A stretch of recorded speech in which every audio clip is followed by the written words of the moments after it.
하늘나라 주의 얼굴 뵙기 전에 멀리 뵈던 하늘나라 내 맘속에 이루어지니 날로 가깝도다.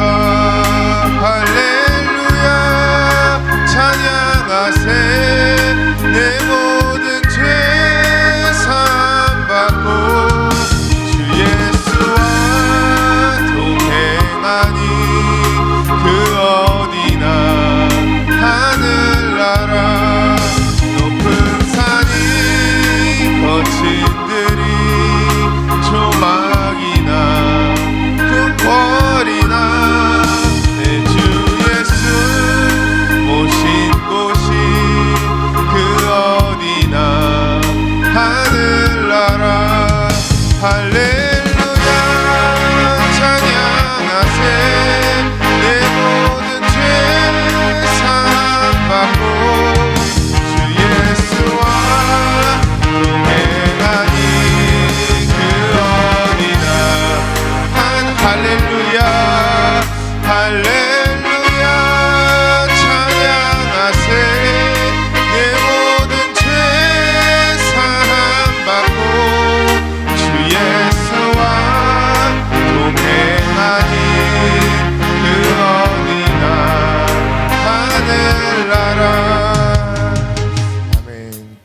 오늘 본문 말씀 사도행전 1장 4절에서 5절 말씀 다 같이 합독하시겠습니다. 사도행전 1장 4절에서 5절 말씀.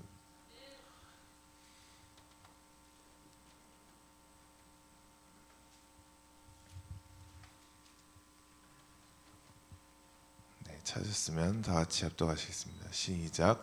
사도와 같이 모이사 저희에게 분부하여 가라사대 예루살렘을 떠나지 말고 내게 들은 바 아버지의 약속하신 것을 기다리라. 요한은 물로 세례를 베풀었으나 너희는 몇 날이 못되어 성령으로 세례를 받으리라 하셨느니라. 아멘. 네, 오늘 말씀을 이어서 7대 명절의 말씀으로 상고하겠습니다. 하나님께서는 유대인들에게 처음에 구약시대 이스라엘 백성들에게 이 7가지의 명절들을 주심으로 인하여 유대인들을 축복을 하셨다라는 거예요. 하나님께서 그냥 축복하시지는 아니하시고 대신 조건이 7가지의 명절을 지키는 조건으로 이 명절을 온전히 지킨 사람들에게는 하나님께서 최고의 축복을 주셨다라는 것입니다.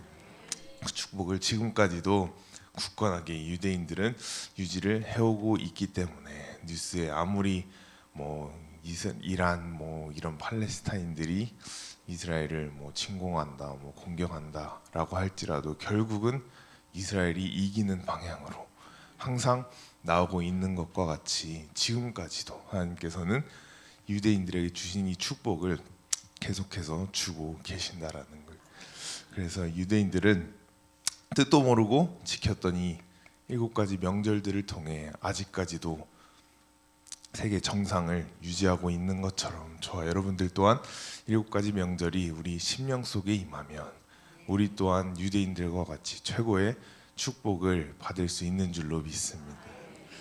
하나님께서 처음엔 유대인들에게 이 7가지의 명절을 주신 것이고 두 번째로는 예수 그리스도의 구속사를 나타내기 위하여 7가지 명절을 주셨다라는 거예요.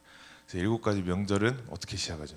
유월절, 무교절, 초실절, 오순절, 나팔절, 속죄절, 장막절. 우리 모두 장막절까지의 축복을 받아야 하는 줄로 믿습니다. 이렇게 이 모든 7가지의 명절은 유대인들에게 단순히 지키라고 주신 것이 아니고 결국은 그 진정한 의미는 예수 그리스도를 나타내고 있다라는 거예요. 모든 성경이 기록된 이유조차도 결국은 예수를 말하려고 기록된 것과 같이 7가지 명절 또한 예수를 말하기 위하여 생겨난 줄로 믿습니다. 그래서 6월절은 결국은 예수 그리스도의 십자가 사건, 6월절 날 예수 그리스도께서 십자가에 못 박혀 죽으신다라는 거예요. 누구의 죄 때문에요? 나의 죄 때문에. 무교절 날에 무교절이 되었을 때 그리스도께서 3일 동안 땅에 묻혀 계신다라는 거예요. 초실절 날에 무덤을 터뜨리고 부활하신 줄로 믿습니다. 오순절 날이 이미 이름에 성령 세례를 모든 사람들이 받은 줄로 믿습니다. 나팔절 날에 그리스도께서 다시 이 땅에 재림하신다라는 거예요. 속죄절에 저와 여러분들로 하여금 성결케 하여 우리를 어디로요? 천년 왕국으로 이끌어 가시겠다라고 하는 것이 그리스도의 구속사라는 거예요. 이 7가지를 우리가 알고 신앙생활을 해야 예수님이 왜 이 땅에 오신지도 알게 되는 것이고, 우리가 어디를 향해 신앙생활을 해야 하는지도 알게 되기 때문에 7가지 명절들이 단순히 구약에 나온 명절이라 해서, 단순히 유대인들에게 주신 것이라고 해서 저와 여러분들이 관심을 끄면은 안 된다라는 거예요. 왜? 이 7가지 명절을 통해 결국은 저와 여러분들이 어디로 가야 하는지, 결국은 우리의 목적지가 어디인지를 보여주고 있기 때문이라는 것입니다. 그래서 마지막으로 3번째는 신약시대 성도들을 위하여 이 7대 명절을 주셨다라는 거예요. 6월절이 임한 성도에게는 심령의 최고의 축복인 구원의 역사가 일어나게 되는 줄로 믿습니다. 결국은 인간이 태어나고서 받을 수 있는 최고의 축복은 돈이 아니고 명예도 아니고 구원인 줄로 믿습니다. 결국은 죽으면 나머지 것들은 다 없어지고 마는 것들인데, 구원을 얻은 사람은 어떻게 됩니까? 죽고 나면 영원한, 우리는 천년 왕국으로 들어갈 수 있는 자격이 주어진다라는 거예요.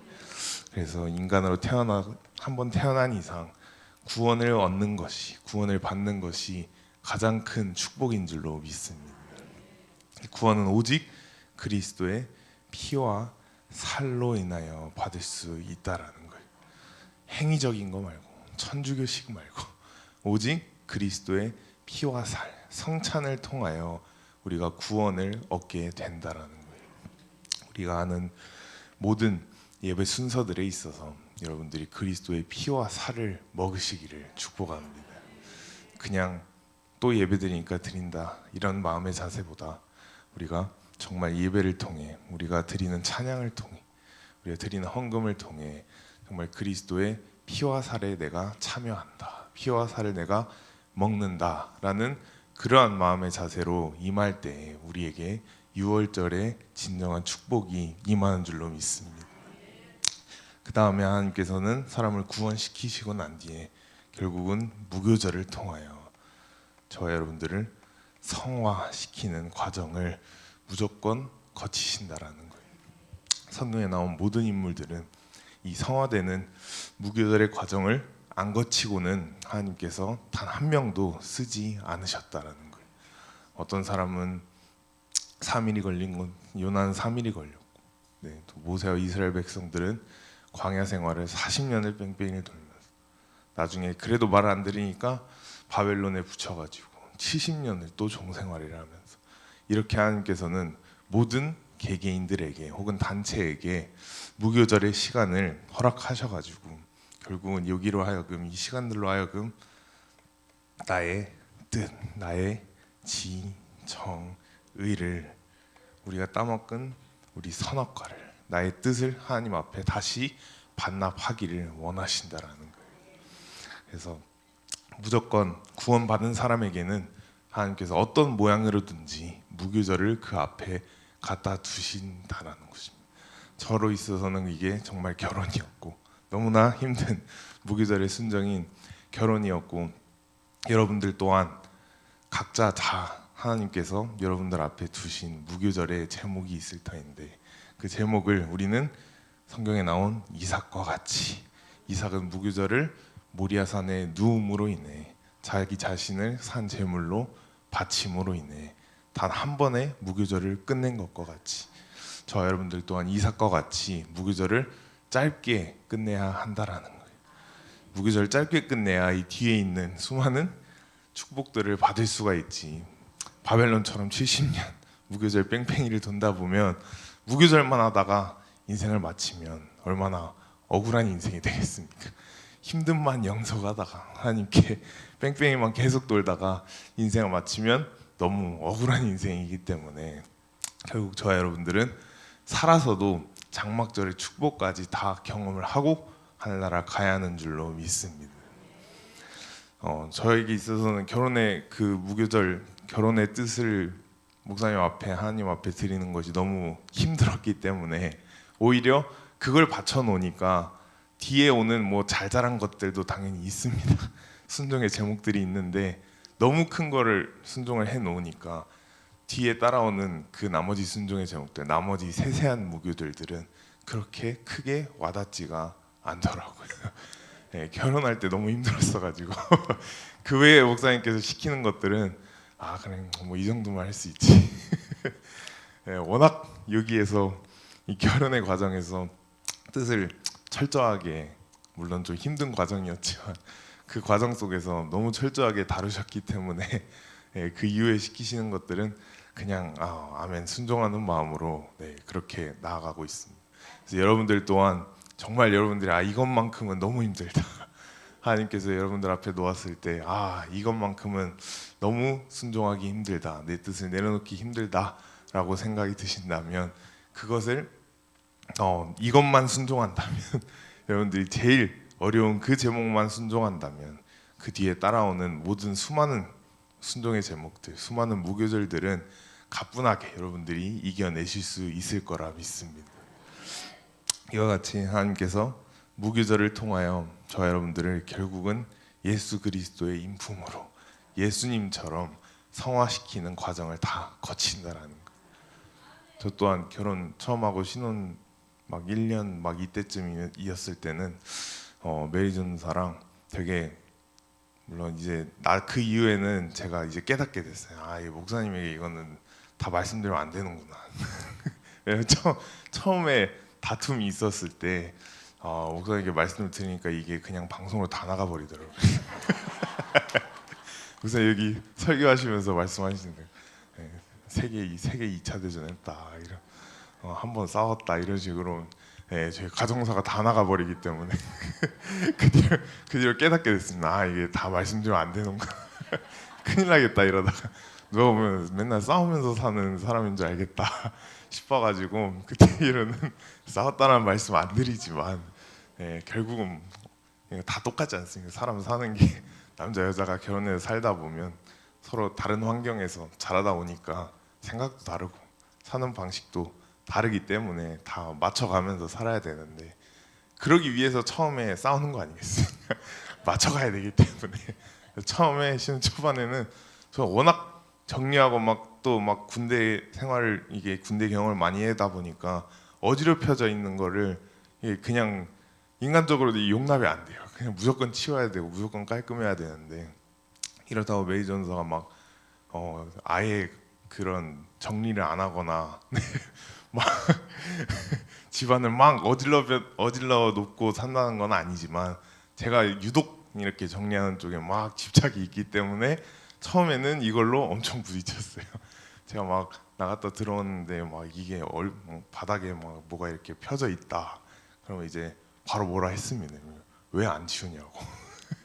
왜 안 치우냐, 그러면은 메이 전사가 또 이거 이따가 다시 쓸 거다, 이게 이렇게 널브려 놓은 게 아니고 이따 다시 쓸 거여서 이게 잠깐 이렇게 해놓은 거다, 이따 어차피 다시 쓸 거기 때문에 일부러 안 치웠다라는 거예요. 그래서 저는 이따가 다시 쓸 거면 다시 꺼내라. 치웠다가 다시 꺼내라. 그러니까 제가 용납이 안 되는 거예요. 처음에는 용납이 안 되다가 결국은 계속 싸우다가 저도 어느 정도 양보를 하고 그래 1시간 후에 다시 쓰고 치워라 하는 식으로 결국은 양보하면서 이 무교절의 과정, 이 성화의 과정을 결국은 뭐겠습니까? 정광 목사님 말씀하신 것과 같이 모든 사람에게는 혈기라는 게 있잖아요. 아무리 겉으로 착해 보이는 사람이라 할지라도 결국은 그 사람 옆에서 막 살다 보면은 오히려 여러분들도 그거 아시죠? 조용한 사람이 나중에는 더 무섭습니다. 속으로 가지고 있다가 조용한 사람이 나중에 아무렇지 않다가 갑자기 팍 터져버리면은 걷잡을 수 없어요. 이와 같이 모든 사람 속에는 다 혈기도 있고 다 이런 분내는 것들이 속에 있기 마련이기 때문에 하나님께서 이 성화되는 무교절의 과정을 통하여 저 여러분들을 다 성화시키시기를 원하신다라는 거예요. 우리 속에 그러한 것들을 갖고 있을 때 하나님께서는 절대로 우리를 들어 쓰실 수가 없기 때문에 우리의 뜻을 계속해서 내세우다가는 하나님께서 저 여러분들을 쓰실 수가 없기 때문에 무조건 무교절의 과정을 거치게 만드신다는 거예요. 하지만 그 과정을 무조건 거쳐야 한다라면 최대한 짧고 굵고 빠르게 저 여러분들이 통과해야 하는 줄로 믿습니다. 이삭과 같이 우리가 빨리 무교절을 통과하여서 결국은 초실절 때는 부활의 역사가 일어나게 된다는 거예요. 초실절에는 세 가지 영역에서 부활이 일어난다고 말씀하셨어요. 영의 부활, 또 몸의 부활, 그 다음에 삶의 부활이 일어나게 된다라는 거예요. 영의 부활은 당연히 그리스도의 재림 때에 저와 여러분들의 영이 결국 부활하여 천년 왕국으로 향한 것과 같이, 또 몸의 부활 또한 예수 그리스도가 재림하실 때에 단순히 영만 부활하는 것이 아니고 무덤에서 죽은 자들이 살아나는 줄로 믿습니다. 몸의 부활 또한 초실절날 이루어짐과 동시에 마지막 제일 중요한 우리 저와 여러분들에 있어서 삶의 부활도 일어나야 한다라는 거예요. 삶의 부활이 일어나는 사람은 무교절에 겪었던 그 수많은 아픔과 고통과 본인이 겪었던 그 무교절을 통하여 겪었던 정말 상화되는 그 과정을 통하여 하나님께서는 초실절에 와서는 모든 삶의 영역에 있어서 부활을 체험시키신다라는 거예요. 제가 말씀드린 것과 같이 저는 이거를 저의 표정 혹은 저의 성격 이것을 하나님께서 결국은 삶의 부활로 체험을 시키시더라고요. 결혼에 그 순종을 하고 나니까 결국은 결혼하기 전에 저의 모습은 약간 닫혀 있었고 좀 폐쇄적이고 사람들이 약간 피해 다니는 성향의 저의 모습이었더라면 결혼에 순종을 하게 되고 나니까 하나님께서 삶의 부활을 저에게 있어서는 내적인 것으로 표정, 성격 이런 것으로 변화를 체험시키시더라고요. 이와 같이 하나님께서 여러분들의 삶에 있어서 여러분들의 부족한 모습, 여러분들의 그 아픈 모습들을 다 부활시키시는 줄로 믿습니다. 그러고 난 뒤에 오늘 본문 말씀에 읽은 것과 같이 오순절날에 무엇이 임했죠? 성령 세례가 임했다라는 거예요. 결국은 이 부활로 그냥 삶의 부활로 끝나면 되는 것이 아니고 저와 여러분들로 하여금 성령 세례를 받아야 한다라는 거예요. 네 번째 오순절의 역사, 정말 성령 세례의 역사를 받아야지만 우리가 정말 힘있게 하나님의 일을 해나갈 수가 있다라는 것입니다. 예수님의 경우도 제자들의 경우도 보면은 그죠? 예수님과 함께 33년 반을 같이 살았어요. 예수님께서 30살까지는 30세까지는 그냥 평범한 인간으로 사시다가 성령의 세례를 받으시고 난 뒤로부터 3년 동안 제자들을 불러 모으시고 제자들과 함께 밥도 먹고 잠도 자고 정말 부딪히면서 몸으로 부대끼면서 이렇게 33년 반을 마지막 육신의 예수로 시간을 보내셨다라는 거예요. 그리고 33년 반 후에 여기 십자가 사건, 유월절 날 십자가에 못 박혀 죽으시고 난 뒤에 3일 동안 계시고 난 뒤에 무엇을 했죠?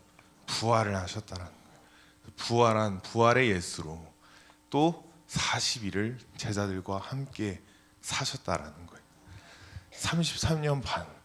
예수님이 누구십니까? 창세기 1장에 빛이 있으라 하셨던 그 본인, 이 성경을 기록한 그 원인, 이유, 그 분께서 제자들과 함께 33년 반, 진짜 시간은 뭐 3년 반이겠지만 제자들과 함께 직접 그분이 함께 생활을 하셨다라는 것은 정말 이 세상 어느 신학교, 어느 최고의 신학 박사를 여기에 갖다 주어도 비교가 될 수 있어요, 없어요? 비교가 될 수가 없는 거예요. 왜? 성경을 기록한 본인이시기 때문에. 그 성경을 기록한 본인과 함께 육신의 예수로 먹고 자고 생활을 했다라는 것은 12 제자들로 하여금 그것은 최고의 축복이고 엄청난 영광이었을 거예요.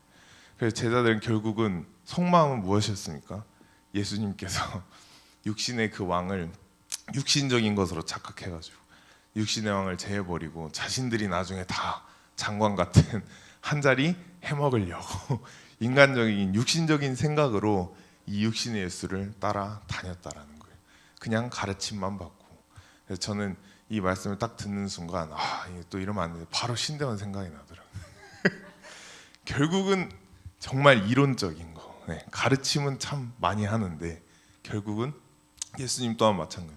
제자들을 데리고 가르치시지만 결국은 이것도 안 되니까 죽으시고 난 뒤에 부활하고 며칠이에요? 40일 동안을 또 제자들에게 나타나시면서, 물론 부활한 예수는 육신의 예수와는 전혀 다른 존재입니다. 육신의 예수는 예수님에게 질문이 있거나 뭘 말하고 싶으면 수많은 무리들 다 뚫고 가가지고 다 뚫고 가서 옆에 귀에 대고 말씀을 해야 예수님께서 들으실 텐데, 부활의 예수는 그래요, 안 그래요? 부활의 예수는 몸이 없기 때문에, 육신의 몸이 없기 때문에 생각만 하면, 궁금한 게 있다라고만 하면 동시에 모든 제자들 혹은 모든 사람들에게 나타내실 수 있는 것이 부활의 예수라는 거예요. 이 부활의 예수가 40일 동안 제자들과 또 함께 하셨어요. 바로 하늘나라 가시지 아니하시고 40일 동안 또 함께 하셨는데도 불구하고 이렇게 따지면 육신의 예수와 부활의 예수를 제자들은 이렇게 경험을 했는데도 불구하고 예수님께서는 이게 다가 아니라는 거예요. 이걸로는 부족하다. 결국은 오순절날 무엇을 받으라고요? 성령 세례, 내가 약속한 성령을 보내주신다라는 거예요. 성령 세례를 받아야만이 이것이 예수님의 어떻게 보면 유언과도 같은, 하늘나라 승천하심과 동시에 내가 약속한 성령을 받으라 라고 하는 이 유언과도 같은 말씀을 우리가 지킬 수가 있다라는 것입니다. 이 앞에 있는 것들도 당연히 중요하지만 결국은 성령 세례, 예수님이 유언과도 같은 이 말씀을 하신 이 성령 세례를 받고 못 받고의 그 차이는 너무나도 명확하기 때문에, 그리고 너무 크기 때문에 저 여러분들이 무조건 성령 세례는 받아야 한다라는 거예요. 신대원에서 아무리 가르침을, 신대원 과정이랑 딱 똑같은 것 같아요. 예수님께서 30살까지는 인간 예수로 사시다가 그 뒤로 세례를 받고 사역을 시작하신 것과 같이 신대원 과정도 3년이거든요. 3년이기 때문에 꼭 신대원 과정을 본 듯한 느낌이 듭니다. 3년, 40일, 부활 후에 40일 꼭 박사학위 거치는 느낌. 신학 박사 거치는 그런 느낌.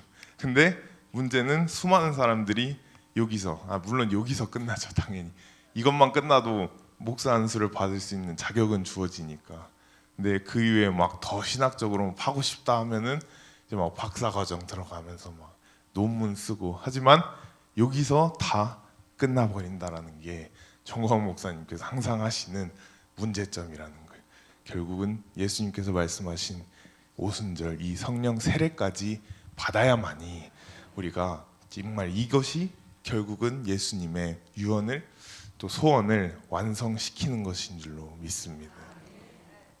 제가 1학년 때도 수업 들으면서 쉬는 시간에 옆에 있는 전선생님들 얘기하는 거 들어보면 성령 세례를 받은 사람은 결국은 기도할 때 무엇을 말합니까? 방언. 방언의 축복이, 방언의 능력이 성령 세례를 받은 사람에게 온 줄로 믿습니다. 방언 기도 다 성령 받은 사람들 할 텐데 옆에 있는 전선생님들 쉬는 시간 때 얘기하시는 거 보면 물어보더라고요. 그때 성령에 관한 막 얘기를 교수님께서 하셔가지고 쉬는 시간 때 와가지고 전선생님 방언 하세요? 이렇게 물어보는 거예요. 옆에 둘이서 얘기를 하는데 아니요, 저는 못한다고. 그러니까 본인은 조금 한다고. 그래서 저는 조금 하는 건 또 뭐지? 라고 속으로 생각을 했는데 조금 한대요. 그래가지고 둘이서 얘기하는 걸 그냥 가만히 듣고 있었어요. 그냥 딴짓하면서 가만히 듣고 있었는데 근데 선생님 방언 받으실 거냐고 이렇게 물어보시더라고요. 그러니까 지금은 아니고 나중에 필요하면 받으려고요. 네, 진짜 그렇게 얘기를 했어요. 네, 나중에 필요하면 받겠대요. 그래서 처음에 딱 그 소리 옆에 듣자마자, 물론 저는 학교 다니면서 최대한 조용히 다니자라는 위주기 때문에 네, 제 배경을 다 알고 있으니까 제가 정건 목사님 아들인 것도 다 모르는 척하지만 다 알고 있어요. 다 알고 있기 때문에 그냥 조용히 다니자. 그냥 최대한 시끄럽지 않게 조용히 다니자라고 그런 마인드로 다니는데 그 말 듣는 순간 그냥 상제교회 데리고 오고 싶은데 나중에 필요하면 받겠다라는 저런 자세로 도대체 무슨 나중에 사역을 할까? 결국은 전도사가 됐다라는 것은 나중에 사역을 하겠다라는 뜻인데 나중에 필요하면 받겠다라는 그 말을 처음 듣는 순간 이 성령 세례라는 것이 확실히 모든 사람이 받은 것이 아니구나. 왜 예수님께서 내가 약속한 보내주는 보혜사 성령을 받으라라고 어떻게 보면 명령조로 말씀하신 것을 깨닫게 되더라고요. 왜냐하면 결국은 가만히 있어서는 성령 세례를 절대로 받을 수가 없다라는 거예요. 저와 여러분들로 하여금 성령 세례를 받기 위하여 우리는 당연히 기도를 해야 된다는 거예요. 성령 세례는 막 무슨 봉사를 한다고 성령 세례가 오는 것이 아니고 여러분들 가만히 묵상한다고 성령 세례가 오는 것이 아니라는 거예요. 성령 충만함을 받기 위해서는 목사님께서도 항상 강조하시듯이 우리가 부르짖어 기도할 때만 성령 세례가 우리에게 충만하게 역사하는 줄로 믿습니다. 단순히 이렇게 묵상 기도하고서는 절대로 성령 세례와 방언의 역사가 그 사람에게 일어나지 않는다라는 거예요. 제가 1학년 때 저기 수련회 학교에서 의무적으로 데리고 가는 수련회가 있어요. 2박 3일 동안 산기도인데 기도원에 2박 3일 가둬놔요. 그러고 나서 기도하는 시간을 가지라고 하는데 그 기도하는 시간을 가지라 그러면 본인의 감동대로 기도를 하면 될 텐데 기도하는 스타일까지 정해줍니다. 묵상 기도를 하래요. 제가 1학년 때 그걸 겪었습니다. 그래서 여기가 수도원인지 천주교인지 헷갈릴 정도로 2박 3일을 묵상 기도를 시켜요. 묵상 기도를. 근데 영적으로 이미 뛰어나신 분, 정화 목사님과 같은 분들을 2박 3일 묵상 기도 시키라고 한다면 충분히 깊은 영적인 한계까지 갈 테지만 제가 방금 말씀드린 것 같이 나중에 필요하면 받겠다라는 이런 전도사님들을 데리고 2박 3일 묵상 기도를 시킨다. 저는 이해가 안 되는 거예요. 이해가 안 되고 시간 낭비라고 생각이 드는 거예요. 김천 교수님도 마찬가지. 제가 왜 여기 와 있는지 모르겠습니다. 이러니까 교수님도 이게 제도가 이제 이상하게 돼 있어가지고 그렇다라고 말씀하시는데 가면은 말도 못하게 해요. 서로 얘기도 하지 말라 그러고 그냥 오직 하나님과 소통하라고 하는데 하나님과 소통이 불가능합니다.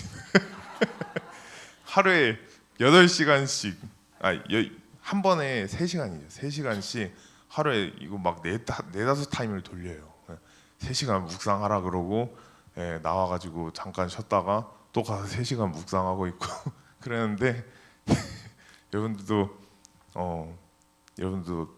생각하실 수 있으시겠지만은 한 30분만 지나면 여기저기서 코 고는 소리가 들립니다. 여기저기서 크렁크렁크렁 하면서 코 고는 소리 들리면 이제 또 교수님께서 이렇게 종을 한번 쳐요. 다들 깨나시라고. 그래서 종을 한번 치면서 그렇게 2박 3일 하는데 얼마나 괴롭던지. 입을 아예 열지를 못하게. 입을 열지도 못하고 밥 먹을 때도 그냥 밥만 먹으라고 그러고 대화하면 안 된다 그러고 경건을 지켜야 된다고. 근데 저는 그 프로그램 하면서 과정을 지나면서 드는 생각이 이 정도면 거의 행위적인 것을 완전 이거 율법적으로다가 하는 거 아닌가라는 생각이 들 정도로 묵상기도 그렇게 시킵니다. 침묵기도를. 근데 결국은 지금 예수님께서 말씀하시는 건 무엇이에요? 성령 세례를 받으라는 거예요. 근데 성령 세례는 묵상과 침묵기도를 통하여 올 수 있다 없다? 없어요. 절대로 없기 때문에 사랑제일교회 스타일로 사랑제일교회 주일 대예배 때도 주여 3창을 하는 것과 같이 우리가 부르짖어 기도할 때만이 우리에게 성령 충만함이 임하는 줄로 믿습니다. 정말 간절함을 가지고 사모하는 그 마음을 가지고 우리가 성령 세례를 위하여 주님께 부르짖음을 통해 우리가 성령 충만함을 받을 수가 있다라는 거예요. 학교 자체가 제도를 묵상기도 2박 3일로 잡아놓으니까 네, 교회에서는 어떨지 몰라도 학교에서도 그렇게 잡아놓으니까 그러한 분들은 학교를 졸업하고 나중에 목사 안수를 받아도 결국은 성령 세례를 받지 못한 상태로 사역을 하기 때문에, 그러니까 정광훈 목사님을 오히려 욕만 하고 나중에 헐뜯고 있고 절대로 이해를 하지 못한다라는 거예요. 성령 세례를 적어도 받은 사람들은 다 성령 받은 사람을 이해할 수 있지만, 성령 세례를 받지 못한 사람은 저 사람이 도대체 왜 저런 행동을 하는지, 왜 저런 말을 하는지 절대로 알 수가 없다라는 거예요. 남자들은 다 군대를 가지 않습니까? 저도 요셉이를 군대를 무조건 보낼 생각인데 요셉이는 하나님께서 감사하게 메리가 미국 국적이니까 요셉이 이중 국적이에요. 그래서 여권이 2개 있어요. 한국 여권, 미국 여권 2개 있는데 둘 다 한국 여권을 계속 갖고 있으려면은 요셉이가 성인 됐을 때 한국 군대를 가야 돼요. 한국 군대에 가야 그걸 유지를 할 수 있는데, 나중에 요셉이 어떤 말을 할지는 모르겠지만 저는 무조건 보낼 생각이기 때문에, 남자는 다 군대를 갔다 오게 돼 있는데 갔다 온 사람과 갔다 오지 않은 사람의 차이점은 엄청납니다. 그냥 평상시는 뭐 그렇다고 쳐도 일할 때 보면 군대 갔다 온 남자들은 뭐가 필요한지 상황마다 이렇게 딱 판단이 가가지고 미리 갔다가 놓던지 아니면 미리미리 딱 도와주는 준비를 하고 있는데, 그냥 갔다 오지 않은 사람들은 그냥 멍하니 서 있어요. 멍하니 서 있고 그냥 다음 시키는 것까지 가만히 그냥 이러고 있으면 시키는 윗사람들 입장에서는 답답하죠. 답답합니다. 그래서 남자들은 항상 서류 낼 때 혹은 면접 볼 때 뭐라고 나왔어요? 군필자 우대한다, 뭐 군대 갔다 왔냐, 항상 이걸 물어보는 이유가 군대 갔다 오면은 이게 사고방식이 달라지니까, 또 일하는 거 있어서도 훨씬 더 능률이 올라가니까, 효율이 올라가니까 물어보는 것처럼 갔다 온 사람과 안 갔다 온 사람은 누가 봐도 옆에서 봐도 일하는 거에 있어서 차이가 나기 때문에 군대를 꼭 저는 남자는 갔다 와야 한다라는 주의지만, 이와 같이 결국은 성령 세례 또한 마찬가지라는 거예요. 성령 세례를 받은 사람과 또 받지 못한 사람과의 차이는 목사님께서 혹은 영적 멘토가 옆에서 딱 봤을 때, 심지어 그냥 같은 구역인 지사님들이 옆에서 봤을 때도 그 사람의 삶의 태도가 명확하게 드러난다라는 거예요. 그래서 결국은 성령 세례를 받은 제자들은 예수님께서 40일 부활의 예수로 마치시고 승천하시기 전에 성령 세례를 받으라 라고 말씀하시고, 결국은 제자들은 그 말씀을 지키기 위하여 오순절날 모여서 기도를 함으로 부르짖음을 통해 성령 세례를 받았다라는 거예요. 성령 세례를 받은 제자들은 이전에는 그냥 예수님만 의지하며 따라다녔어요. 육신의 예수님 바지가랑이만 붙잡고 어떻게든 한 자리 하려고. 40일 부활의 예수 또한 마찬가지. 그렇게 믿던 예수님이 없어지셨네 하면서 낙심하는 그 와중에 성령 세례를 받으니까 어떻게 됩니까? 나중에 베드로 보세요. 예수님과 또 같은 혹은 그것보다 더한 사역의 능력을 행함과 동시에 한 번 설교하면 3,000명이 회개를 하고 돌아오는 이러한 정말 초인간적인 인간의 능력을 능가하는 그러한 사역을 결국은 성령 세례를 받음을 통해 이뤄낼 수가 있었다라는 것입니다. 저와 여러분들 또한 우리가 평범한 삶이 아닌 정말 하나님께 쓰임 받는 정말 하나님의 일꾼으로 여러분들이 각자 속하신 그 분야의 삶의 직장 속에 하나님의 일꾼으로 온전히 쓰임 받고 일하기 위해서는 우리가 다 성령 세례를 받아야 한다라는 것입니다. 그래서 여러분들 또한 마찬가지로 예수님께서 제자들에게 유언으로 남기신 정말 꼭 받아야 하는 것은 성령 세례인 것과 같이 저와 여러분들 또한 우리가 성령 충만함을 받아서 또 성령 충만함을 받지 않고서는 정광훈 목사님이 끌고 가시는 이 사역을 함께 할 수가 없겠더라고요. 너무 힘드니까 너무 피곤하고 힘들기 때문에 우리는 무조건 성령 세례에 성령 충만함을 받아야만이 하나님께서 사랑제일교회 그리고 정광훈 목사님에게 주신 이 사명을 저 여러분들 또한 옆에서 도우면서 같이 해나갈 수가 있겠다라는 것입니다. 그래서 여러분들도 성령 세례를 통하여서 정말 성령 충만함을 받고 이렇게 앞에 남아있는 장막절까지 우리가 힘있게 신앙생활을 해 나가시기를 축복합니다. 아멘. 우리 허무한 시절 지날 때 찬양하고 기도하겠습니다.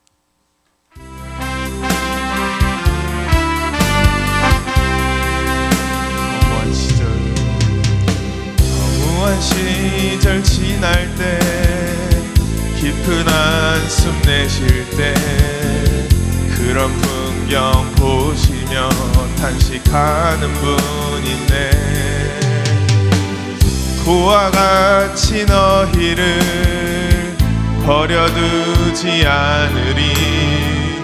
내가 너희와 영원히 함께하. 허무한 시절 지날 때, 허무한 시절 지날 때, 깊은 한숨 내쉴 때 그런 풍경 보시며 탄식하는 분 있네. 고와 같이 너희를 버려두지 않으리. 내가 너희와 영원히 함께하. 성령이 오셨네. 성령이 오셨네. 성령이 오셨네. 내 주에 보내신 성령이 오셨네. 우리 인생 가운데 친히 찾아오셔서 그 나라 꿈꾸게 하시. 억눌린 자 갇힌 자, 억눌린 자 갇힌 자, 자유함이 없는 자, 피난처가 되시네. 성령님 계시네. 주의 영이 계신 곳에 참 자유가 있다네. 진리의 영이신 성령이 성령이 오셨네. 성령이 오셨네. 성령이 오셨네. 내 주에 보내신 성령이 오셨네. 우리 인생 가운데 친히 찾아오셔서 그 나라 꿈꾸게. 마지막으로 하겠습니다. 성령이 오셨네. 성령이 오셨네. 성령이 오셨네. 내 주에 보내신 성령이 오셨네. 우리 인생 가운데 친히 찾아오셔서 그 나라 꿈꾸게 하시네. 다음에 이 시간 우리 다 같이 기도하실 때, 주님, 우리의 인생에 있어서 성령 충만함을 받기를 원합니다. 마가의 다락방에 임하였던 그 성령의 불이 이 시간도 임하게 해달라고 이 시간 다 같이 주여 삼창하시면서 기도하시겠습니다. 주여!